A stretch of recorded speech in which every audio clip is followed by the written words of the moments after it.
Welcome back to Coffee and Conversation.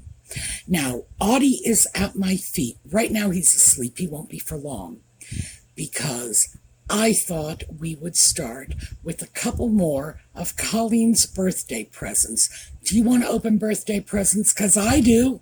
So, when we come back, first, a couple more birthday presents. Second, we are going to go back and follow up with my former scammer. I was about to say my late scammer, but of course, who knows where the scammer is.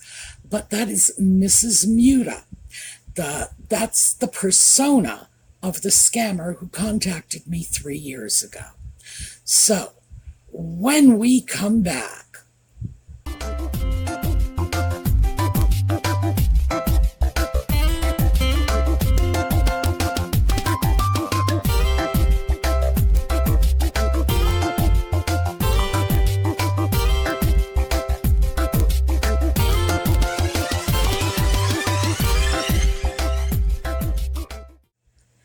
okay, birthday presents first. Now, remember, they're all covered in the shiny silver paper, and Audie knows it. Now, I've already cut the paper open, but I haven't actually opened. So, this is for me. This is for a bad cat. So, let's take a peek. Pretty box. Oh, well, I'm sorry, I should show you what I'm doing. Oh my.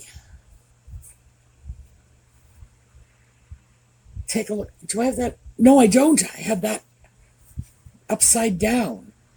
Look. Oh, this is beautiful. This is Queen stuff. So,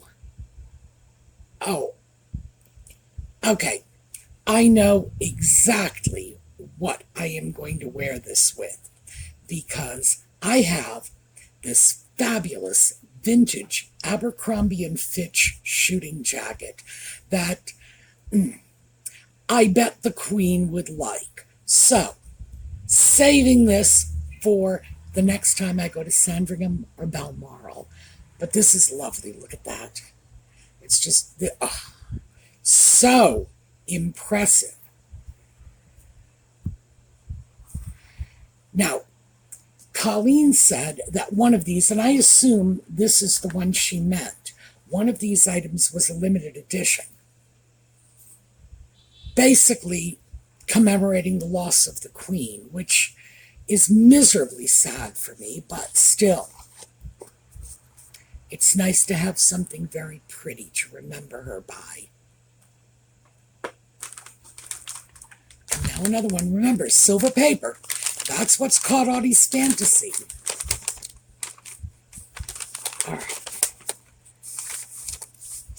All right. Okay. Let's see what this is. This is cats. Oh, okay. This is a huge amount of cats. This is a serious cat scarf. Wait, let's see. Oh my gosh. It is a cat pashmina. It's almost big enough to be a cat blanket. And it's got a wonderful, I don't know, can you see? Wonderful 1950s vintage look to it. That is great. And you know how I love scarves. So, but there's more. All right. Oh my gosh, it's the Marauders map. This is an interest that Colleen and I share, Harry Potter. And this is the Marauders map. And even blind as I am, it didn't take me 3 seconds to figure that one out. Oh, I love this. I love this. But wait, there's more. Okay.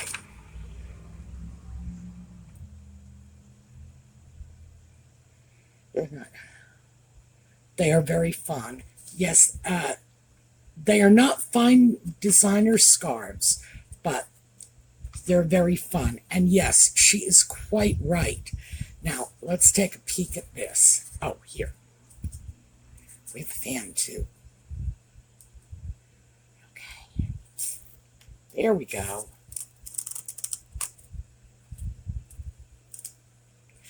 Yes, so we've got Audie stuff. And the Marauders map, which is very important. You never know when you're going to get lost and need to know where you are. So thank you, Colleen. And I still have one more. Honestly, I feel like a kid Christmas morning. Colleen is spoiling the daylights out of me. So thank you, Colleen. I am just thrilled beyond words. So now that I am in a fantastic mood, let's talk about something that doesn't put me in a good mood, and that is scams. So, as I mentioned a week ago, I was contacted by scammers to follow up on a previous scam that dates back 3 years. So, here's the thing. You need to keep this in mind. It's not always the same scammers. Once they get hold of you, they transfer your contact information to everyone. I have an email folder chock full of refund scams. So let's start by talking about refund scams, because I think everyone has a file folder full of these. Refund scams are problematic for more reasons than I think you might imagine. Here's how it works. Someone contacts you, either by phone or by email.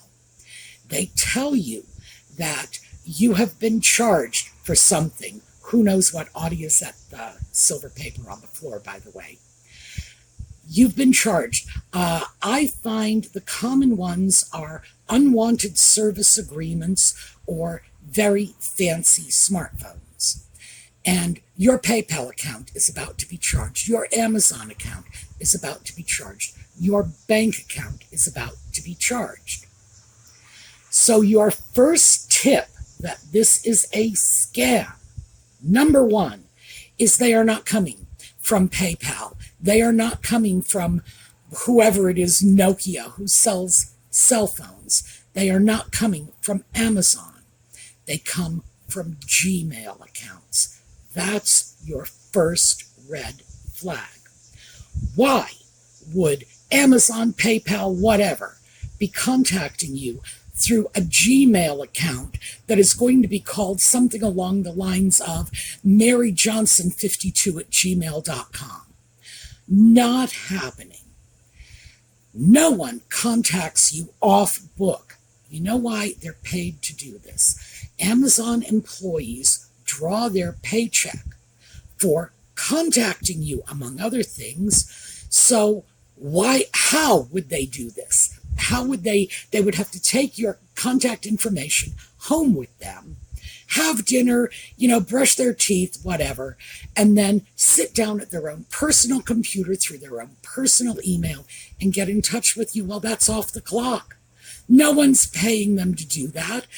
You don't do your job unless you're being paid for it. I do my job, even if I'm not being paid for it, but that's different. Okay, yeah, this is the do as I say, not as I do part. I love making these YouTube videos. I'd pay you to let me do it. But for most people, their job is something that they do, 9 to 5, 8 to 4, whatever, and then they go home. So they're contacting you from their employer's computers, through their employer's email, with their employer's telephone numbers. That's simple. So when you get an email or a phone call, just immediately cross it. Well, the emails you don't have to. If it says gmail.com, yahoo.com, AOL.com, you know that this is not legit. Trash the email and walk away.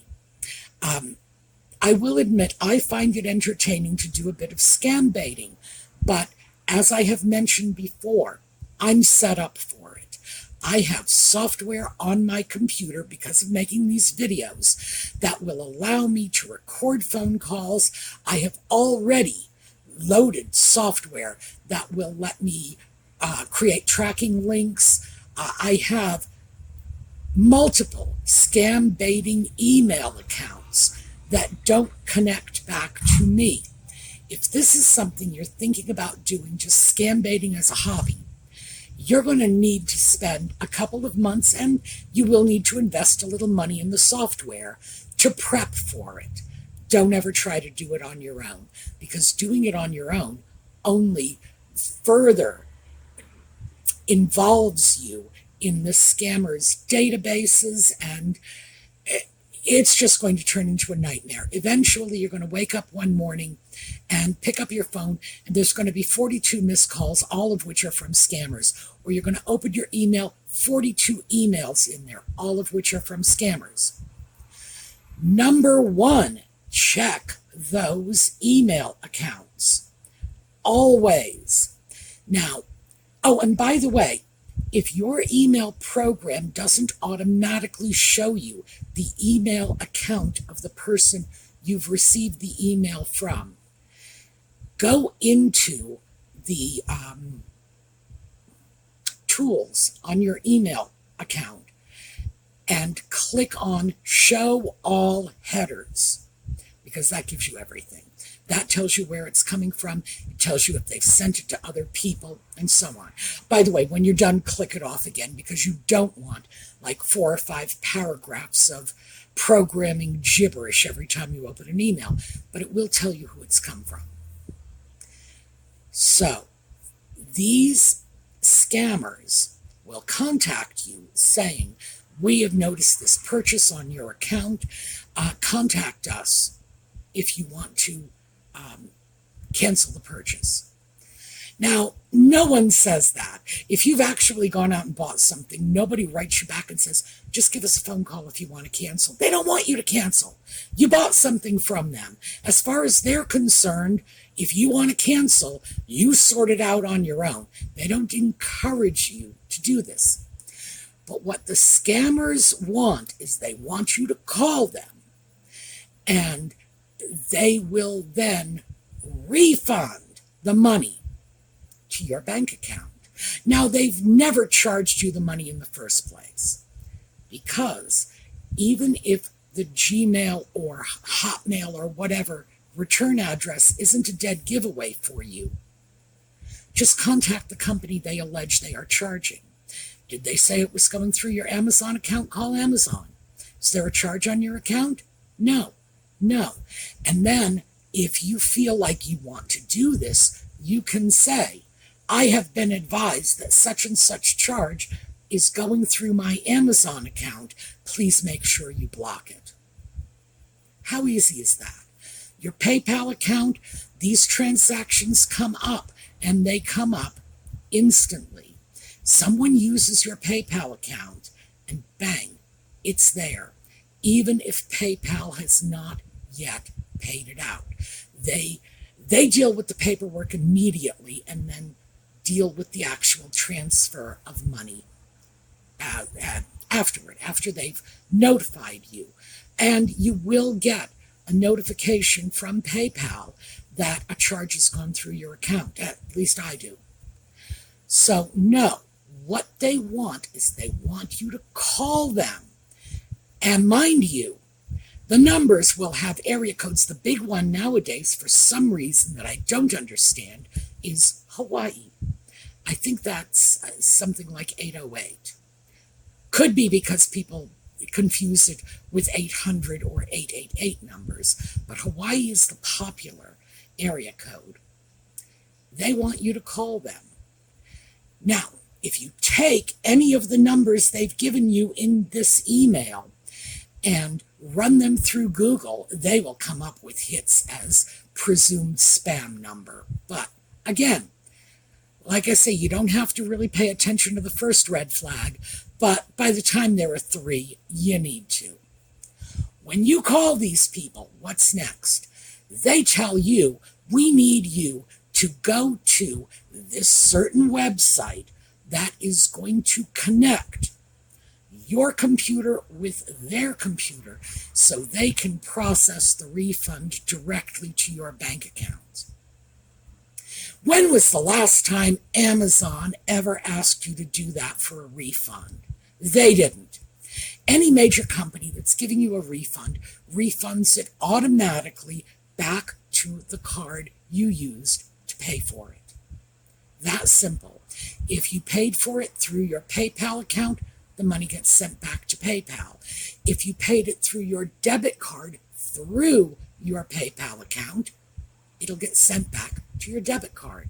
No one needs to connect your computer to anything under the sun in order to process a refund. But let's assume for a moment, because this is like your 90th red flag on this, let's assume you've decided to ignore them all. You've called these people, they say, we need you to connect to this server so we can do this refund directly to you. Let's say you do it. Well, what happens is they tell you to type in the amount of the refund. They don't do it. Why would they not do it? That is craziness. You could just put in $10 million, right? And if you're fast enough, hey, maybe you'd get it. Well, here's why. Because you're not actually connecting to their bank account and their bank. Not even close. They are accessing your computer. This is a desktop sharing service that is popular with a lot of remote tech companies who go in and fix your computer remotely. Comcast uses something like this. I believe the Geek Squad through Best Buy uses a system like this. So never let anyone do this. If you need Comcast to muck about on your computer, you make sure you are the one calling them and you have looked up their phone number yourself, or call 1-800-COMCAST. You can be pretty sure you're getting the right people.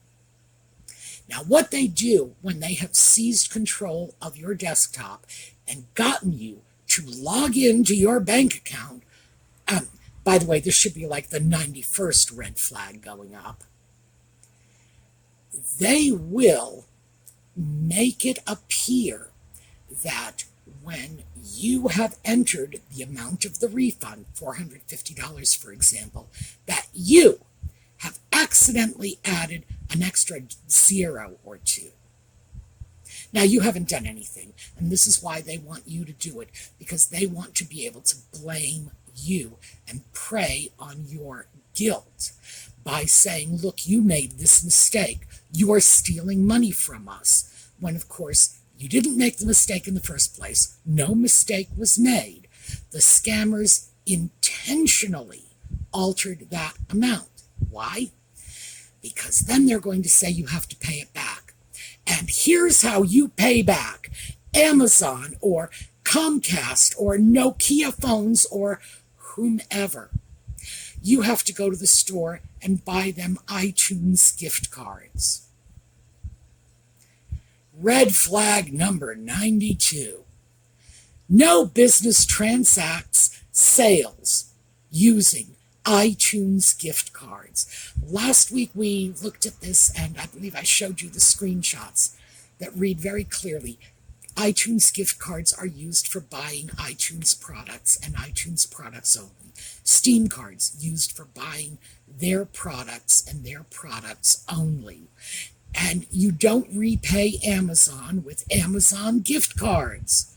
This is just not how the real world works. So, no. But of course, they think they're going to be able to guilt you into this by saying that you made a mistake. And the scammer will tell you, if you don't do this, I'm going to lose my job. You're going to steal this money, and I'm going to be out of work. Nonsense. Sheer nonsense. But that is what this scam is all about. So, Never go to a website you are not familiar with just because some moron using a Hawaii phone number who is probably operating from a scam center in New Delhi has told you to do it. Never buy into this. Just don't do it. Now, if you are paying attention to the process, you know that you never made that phone call in the first place because you saw that Gmail address and you have the sense to say, that's not from Comcast, that's not from Amazon, that's not from PayPal, right? And remember, all of these companies will address you by name in the email. They won't say, dear customer. They will say, Mary Smith, this is what's going on. So, yeah, it's a very, very easy scam to defeat simply by keeping your wits about you and not playing. But because that one is so common, I thought we'd take the time to mention it. Now, I'm going to mention another quick scam that I came across just in the last few days. And this one, remember back last week when I said never share your passwords with anyone? This was the story of a woman who was scammed by people offering her a job. They did a Zoom interview, which I guess is relatively common these days, and they told her as part of the employment process they wanted to check her social media and asked her to pony up her social media passwords. No, never do that. No one is going to ask for your social media passwords except possibly the CIA. Okay, and believe me, if you're looking for work with the CIA, well, you can tell me how to defeat scammers because those folks are operating on a whole different level. No one needs your passwords. If someone wants to check your social media and make sure it's appropriate and suitable for the business, all they need is the name of your account. My Instagram account is Grandma Bunny Socks on Instagram. That's not mine. I don't have an Instagram account. If I ever get one, I'm going to name it Grandma Bunny Socks. But anyway, they can go to your social media accounts and review them if they'd like. What happened to this woman is they got her social media passwords. Using her Facebook account, they were able to contact friends and family pretending to be her, telling them that they were her, of course, and she had been in an accident or something or other and needed help right away. They obligingly sent money to a scammer, a money mule, in order to help out their niece, their cousin, whatever. So that was the start, scamming her loved ones. Next, they changed all of her passwords and locked her out. So all of her accounts now, her social media accounts, are controlled by scammers. Apparently, she contacted Facebook and Instagram and whoever the administrators were, but she says they wouldn't shut the accounts down. That is a serious problem, and of course, they should be called to account for that, because when they are informed that an account has been stolen by a scammer, they should immediately shut it down. No questions asked. And obviously, this is a woman who can actually prove her identity, the identity that was used to set up these accounts in the first place, whereas the scammer cannot. But they gained a handful of nice, clean, verified social media accounts, which is probably why you will see social media accounts used by scammers with things that look very much like real people's names. So that one I wanted to share with you because this is the first time I've heard that particular scam. And who knows, maybe it's new, maybe I just never heard it before. So let's go take a look at what is going on with my scammer, Mrs. Muta. The first thing I'm going to do is show you the email that she sent. Now, this is not the actual email. I've reformatted it so it will fit on your screen and you can read it along with me. So here we go. The first information we have is from Dinar Mutas, and it shows the email address, dinarmuta@gmail.com. Now, first red flag, this is a Gmail address. Second red flag, this is Dinar Mutas, but then Dinar Muta with no S on the Gmail account. That's a problem. We have the date and then we have the subject line. I'm still waiting to hear from you. That is interesting because that's something scammers will do that suggests to you you have an ongoing relationship with them or you promised to respond to their message. Next up, please, I'm very sorry for keeping you waiting. How are you? I hope you are fine. I know you will be surprised to read my email again after a long time of non-communication. Anyway, I want to inform you that I have finalized the transaction transfer. Now I am out of work in view of the urgency of the ongoing project. Now this paragraph, there is a lot of just mindless babble here. Ordinarily, native English speakers do not start off by saying, please, I'm very sorry for keeping you waiting. Now, that's just not an English language convention. So that should be another quick red flag. Next up, how are you? I hope you are fine. Well, that tells you, if you're dealing with a native English speaker, that the speaker is probably about 8 years old, because that's the way 8, 9, 10-year-old children write emails. Whoa, clearly, this is a person who is just not comfortable with writing in English. I know you will be surprised to read my email again after a long time of non-communication. Now that sentence kind of sounds like a robot might have written it, but again, this should be setting off warning bells. Does this sound like a native English speaker? We go on. Anyway, I want to inform you that I have finalized the transaction transfer. What is a transaction transfer? Besides something of a redundancy, a transaction is an exchange, a business exchange, a personal exchange. You give me this, I give you that. What is a transfer? You give me this, I give you that, right? So it's a bit of a redundancy and it's meaningless. It tells us nothing. Now I am out of work in view of the urgency of the ongoing project. What ongoing project? Why is it urgent? And does any native English speaker refer to removing themselves from their place of employment in order to devote time to a project as being out of work? No. When we say we are out of work, the subtext is we don't like this and we would like to be back in work again. The subtext of this sentence is that the scammer wants us to believe that they have left their job in order to pursue this project, not that they have been put out of work involuntarily. Next up, however, I did not forget your past efforts in helping late Mrs. Dinar Rose Muta actualize her dream, irrespective of your effort that yielded no result. I succeeded in making sure the funds were approved in my favor. Again, we've got a lot of garble here, so let's start.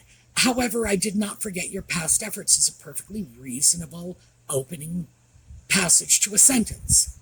But then we get into late Mrs. Dinar Rose Muta. I mentioned this last week. Scammers are very confused by the word late when it refers to death. And this is an example. A native English speaker would say, in helping the late Mrs. Dinar Rose Muta. actualize her dream. Also, notice that we have the honorific Mrs. and then Dinar Rose Muta, which is this full string of names, whereas this is not how native English speakers ordinarily use honorifics. We would say Dinar Rose Muta or Mrs. Muta. We generally do not repeatedly refer to someone as Mrs. Mary Jane Smith. Now note, when we get to actualize her dream, we have a comma, but the next part of the sentence begins with a capital letter, just as the word late had been started with a capital letter in the previous sentence here. So, irrespective of your effort that yielded no result. Well, if you tease that apart, you can pull a meaning out of it, but that's simply not the way people talk. I succeeded in making sure the funds were approved in my favor. That doesn't even mean anything. The funds were approved in my favor? No. Garble sentence once again. Now, let's take a look at the next one. Therefore, I decided to consider you, along with other people, with a sum of £500,000 for your past efforts. The money, 500,000 GBP, has been deposited to Mr. Wagat Gabriel account. Now, a native English speaker would know that this is Mr. Wagat Gabriel's '(S) account. This is the possessive. And a native English speaker would not feel the need to repeat that £500,000 in two different ways, with an exception, which we'll get into later when we go through my response. So, and also notice Mr. Waga Gabriel, as in Mrs. Dinar Rose Muta. Again, we see their inability to cope properly with honorifics. Next up, please contact Mr. Waga Gabriel over there in your Africa through this email address, wagagabriel@yahoo.com, so that he can send £100,000 to you. I warn him to make sure all instructed must receive the sum without deduction or abstracting any money from it. Now we're going to pull this apart because this tells us what the scam is going to be. It's sort of our sneak preview of the upcoming scam. Once again, we have that full Mr. Waga Gabriel, because they can't deal with honorifics, over there in your Africa. Well, I don't know when it became my Africa, but apparently, in addition to £500,000, they're willing to give me an entire continent. Thank you very much. Now, again, Waga Gabriel has a Yahoo account, like Gmail accounts, etc. So, another red flag. So you contact him so he can send the £100,000 to you. Now, here is our sneak preview of the upcoming scam. And this is the Nigerian prince scam. I warn him to make sure all instructed must receive the sum without deduction or abstracting any money from it. And of course, as I'm sure you all know, there's no such word as abstracting. I imagine they either wanted to go for extracting or subtracting and got confused. But what they are saying is they have told Mr. Waga Gabriel that he cannot take any money out of these funds for any purpose. Why? Because Mr. Waga Gabriel is going to tell you, or in this case me, because I'm the one who's going to write to him, that in order to get the £100,000, I will have to pay fees, transfer titles, taxes, possibly even shipping fees when he throws it into a cardboard box and sends it to my house. Because as we all know, that's the way people transfer £500,000 transfers. They don't use wire transfers. They don't send it to the bank. They stuff it into a box. Elon Musk has a basement full of boxes for exactly this purpose, as we all know. So that's the scam. They've just told us what the scam is. Next up, I will not be regularly checking my email because I am very busy at the moment here building projects. Kindly contact him so you can take your shear soon as possible. All right, we've got spelling errors and we've got missing words in this. But the reason they say they will not be regularly checking their email is because this particular email account is very likely to get closed down when someone goes to Gmail and complains that it's a scam account. So this is why they don't want you trying to respond to this email. They want to funnel you over to Mr. Waga Gabriel at yahoo.com, whose account is less likely to be shut down as spam. Now, this has been signed off by Joy Cromwell. Joy Cromwell obviously is an English name. This is an English language name. You would expect Joy Cromwell to be a woman living in the UK, the US, Australia, New Zealand, Gibraltar, Canada, somewhere in an English-speaking nation, because this is a very English name. Okay, now we are going to go on to our next email, and this is my outgoing email to them. Dear Mr. Gabriel, I was recently contacted by the principal heir to the estate of Mrs. Dinar Rose Muta. I had corresponded with Mrs. Muta some time ago regarding her dying wish to establish a woman's shelter in my country, but it would seem that Mrs. Muta expired before she could realize her dream. I have now been offered a portion of the money left by Mrs. Muta, presumably for the purpose of furthering her goal of providing for at-risk women. I am willing to accept the bequest, £100,000, and again, I repeat that, writing it out. It is, in fact, a convention, at least in the U.S., that when you write out a sum in numbers, you follow it up with a full written version of that same sum. And again, that's just our specific convention, and it's about numbers very specifically. Along with the responsibility of finding an appropriate charity that will carry out Mrs. Muta's final wishes and delivering the funds to them. I await your reply. Lillian Tombetti. And by the way, I might not throw the last name in. Now, for those of you who may be curious, that's my grandmother's name. It's Tombetti in Swedish, and it's sort of Tomberg in English, but it's Tombetti. That's what it is.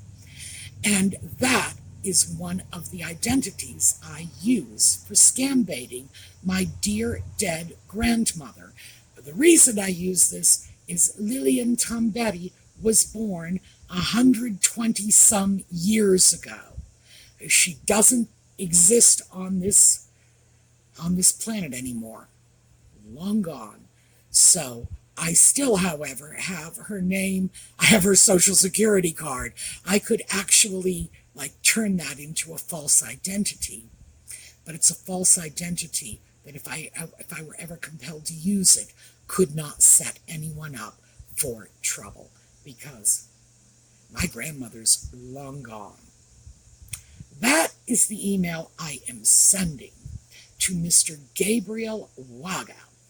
And the reason I am responding seriously to it is because I am hoping the scam will progress so that I can share it with you, so that we can see more red flags. How are these people operating? What happens? How do they ask for money? What information can they get? Now, keep in mind, the email I read you from allegedly Joy Cromwell, who probably doesn't exist, came to my email account. I'm taking the response and I'm mailing it out through one of my scam bait email accounts, my William Tom Betty account. So that's where it will come from. Hopefully this will funnel more scammers over to that account, because that account was set up for scammers. So I want to get them out of my email account if I can. That would be nice. And one of the reasons I have a file folder in my email account of these scams is because I did respond 3 years ago to the first Mrs. Muta scam. And obviously they traded off my email address, possibly even sold it, saying, oh, look, we got a live one. I will keep you posted on this. But again, if there's nothing else you take away from this, please never, ever share any information with strangers online. I don't care who they are. I don't care who they say they are. I don't care if they say they are Joe Biden. I don't care if they say they are the Archangel Gabriel. No information, no passwords, no access to your bank account. Access to your bank account, by the way, even if they can't get into it, tells them the number. They can get the routing number online, shows them where you do business. No, nothing, nothing, nothing. Not a scratch of information. Share nothing with these people. They are dangerous. All right, that's what we have today. Audie, I have so much cleaning in here to do. My entire living room is nothing but shredded silver paper now. And my cat is sound asleep. He exhausted himself playing with paper. He's happy, but I got a mess to clean up. Okay, we are going to take a look at a slideshow on the way out. Let's do another slideshow of the Queen, because after all, we have... Wait, let me take it out and show it to you again. We have the beautiful piece of Queen jewelry from Colleen. So we are coming up on the anniversary of the Queen's passing. This is kind of icky for me because, as I mentioned before, not past it yet. Not yet. Working on it, but just not there. So we're going to take a look at a slideshow. We're going to celebrate her life. And I don't know, I'll take a look at, how about my favorite funny pictures of the Queen? Because I do have a little slideshow of the Queen making funny faces. And that will end us on a very pleasant note. All right, I will see you all next weekend. Those of you who stay with us for Just Chatting, I'll see you this evening, 8 o'clock Eastern Standard Time. That's New York City time, by the way. We'll see you then. The rest of you, see you next weekend. Have a terrific day.